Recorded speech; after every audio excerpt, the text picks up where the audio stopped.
ఇక జగన్ ఎన్నికల హడావిడిలో పడి చిన్న చిన్న లాజిక్లను మిస్ అవుతున్నాడా?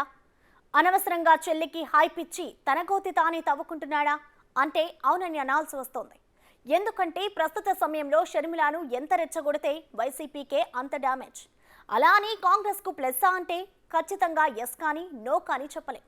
కానీ ఇదేమీ పట్టినట్టుగా వైసీపీ నేతలు వ్యవహరించడం పలు అనుమానాలకు తావిస్తోంది. మాటకు మాట, యాక్షన్కి రియాక్షన్. ఎక్కడా తగ్గేదేలే అంటున్న షర్మిల. అన్నతో యుద్ధానికి సిద్ధమైన చెల్లి. ఏపీలో జగన్కి కష్టాలు షురూ అయినట్టు తెలుస్తోంది. ఎందుకంటే ప్రతిపక్ష హోదాలో ఉన్న చంద్రబాబు కానీ ఆ పార్టీ నాయకులు కానీ ఎన్ని విమర్శలు చేసినా ఏనాడు పెద్దగా పట్టించుకోలేదు జగన్. వారికి మంత్రులతోనో లేక ఎమ్మెల్యేలతోనో కౌంటర్లు ఇప్పించేవారు. కానీ ఇప్పుడు సీన్ మారింది. ఫ్రేమ్లోకి జగన్ చెల్లి వచ్చి కూర్చుంది. అందుకే ఫ్యామిలీ పాలిటిక్స్ పై పరోక్షంగా కాదు ప్రత్యక్షంగా జగనే మాట్లాడాల్సి వస్తోంది. నిజానికి ఒక రకంగా షర్మిల దూకుడు వల్లే ఇది సాధ్యమైందని చెప్పుకోవచ్చు. రీసెంట్ టైమ్స్లో పేలుతున్న మాటల తూటాలు ఎన్నికల్లో ఇది ఎంతవరకు మైలేజ్ తీసుకొస్తుందో చెప్పలేం, కానీ పర్సనల్గా జగన్కి మాత్రం డ్యామేజ్ చేస్తుందని ఓ అంచనాకు రావచ్చు. అందుకే జగన్కి కష్టాలు షురూ అయ్యాయా అనిపిస్తోంది. ఈ మధ్యకాలంలో షర్మిల ఎక్కడా వెనక్కి తగ్గడం లేదు. అదే దూకుడుతో ముందుకు సాగుతున్నారు. వైసీపీ నేతల విమర్శలకి కౌంటర్ ఇస్తున్నారు. జగన్ ఆరోపణల్ని తిప్పికొడుతున్నారు. వైఎస్ రాజశేఖర రెడ్డి కుమార్తె అయిన తాను ముమ్మాటికి వైఎస్ షర్మిలారెడ్డినే అని తేల్చి చెబుతున్నారు. ఎవరి అభ్యంతరాలు తనకి అవసరం లేదని అన్నారు. పులి కడుపున పులే పుడుతుంది.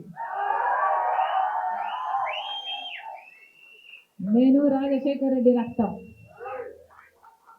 ఎవరు కాదన్నా ఎవరు అవునన్నా నేను రాజశేఖర రెడ్డి రక్తమే. ఎవరు కాదన్నా ఎవరు అవునన్నా నేను వైఎస్ షర్మిలారెడ్డి. కాంగ్రెస్ పగ్గాలు అందుకున్న షర్మిల జిల్లాల్లో పర్యటిస్తున్నారు. ఈ సందర్భంగా జగన్ పాలనపై షర్మిల విమర్శలు ఎక్కుపెట్టారు.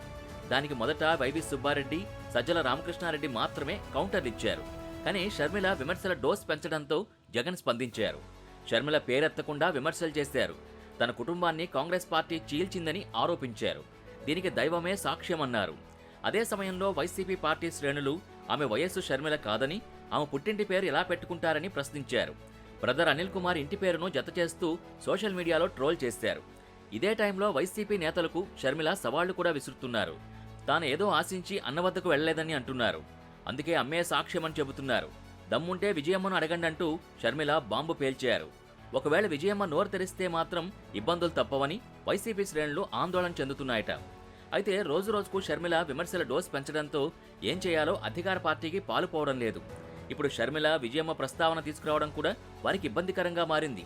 ఏం మాట్లాడితే ఎలాంటి పరిణామం ఎదురవుతుందోనని వారిలో ఆందోళన కనిపిస్తోంది. మొత్తానికైతే షర్మిల విజయమ్మను రూట్లోకి తెచ్చే అవకాశాలు కనిపిస్తున్నాయి. అదే జరిగితే అధికార పార్టీకి ఇబ్బందికర పరిణామాలు తప్పవన్నది ఎక్స్పర్ట్స్ మాట.